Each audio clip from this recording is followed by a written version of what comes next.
A funny pickpocket hilarious moment.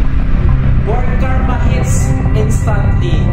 With the pickpocket finally gets the wallet, only to find it's broke like him. He quietly puts it back like nothing happened. The rest is all for an empty wallet. After returning like a gentleman, it's just a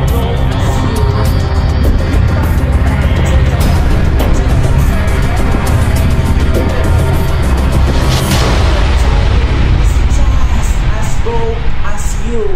Pickpocket took the wallet and checked and said, "Never mind." Pickpocket opened up truck, grabbed the wallet, open it, €0, nothing. Pickpocket stole an empty wallet. Lesson learned: sometimes crime doesn't pay.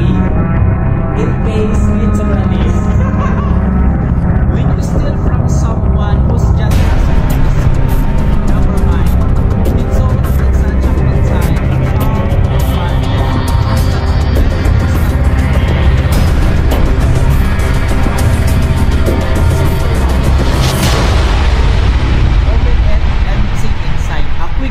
a secret trail, but the wallet held nothing still.